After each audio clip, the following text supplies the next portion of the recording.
zúri boj a našina stala si dokola.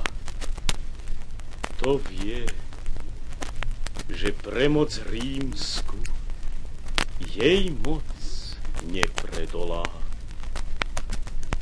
Lež brať moja, ak už len padnúť mi máš v boji, to, že mi padni, ako víťazom pristojí.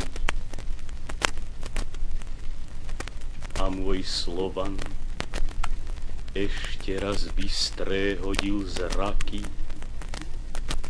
ponad tie šíre rovne na kraj svoj deľaký. Tam na tých horách sivé myhajú sa veže, čo strežú slovanského národa čierťaže. Svetoháj stovekými zelený lipami, v tajnú tam lono túli bohov jeho chrám. A nad riekou bielý dom, v ňom jeho rod milý, a v čistom poli dedov posvetné mohyly, dedov, ktorých niekdy ľud riadevali rady, ktorých meč divých vrahov odrážal nápady. Ich popoli dávno už čierna zem tam kryje, ale ich meno posiaľ v piesni ľudu žije.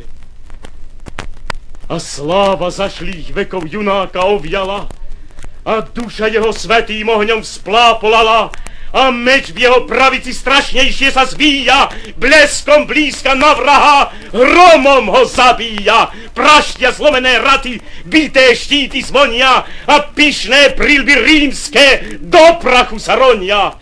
Hynú i naši, hynú, ale sťa víťazí.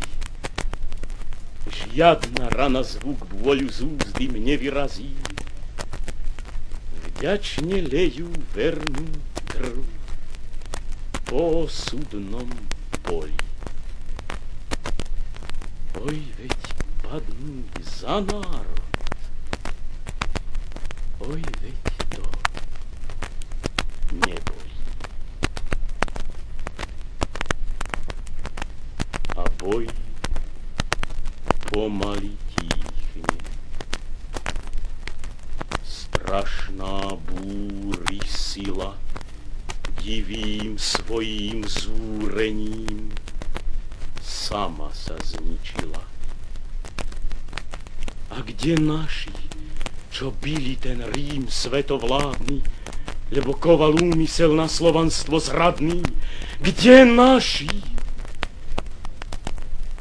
Hojže Tatro, jasných orlov mati, nikdy sa ti tá tvoja detva už nevráti. Páč, nad valným Dunajom krvavo pobrežia, tam ti tvoji synovia povraždení ležia. Neostal ani kto by tú zvesť niesol bratom. Bratia vám za česť rodu padli v boji svetom. Lež každý na junáckej spočíva posteli, na kope vrahov zbitých od jeho oceli. Už nežije a ešte hrozí tá tvár bledá, tá ruka zmeravená meč odňať si nedá. A cár okom sklopeným na bojišti stojí. A čo? A zda tých padlých Slovanov sa bojí? Nie, lež bezdušné svojich hromady tam vidí a zo svojho víťazstva radovať sa stydí. No zahyň, studom večným zahyň podlá duša, čo slobodu dobrý ľud môj mi pokúša.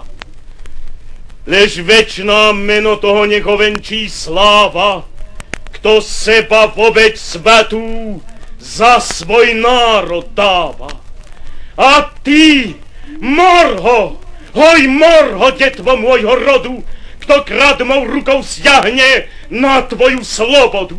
A čo i tam dušu dáš v tom boji divokom, mor ty len a voľne byť, ako byť otrokom.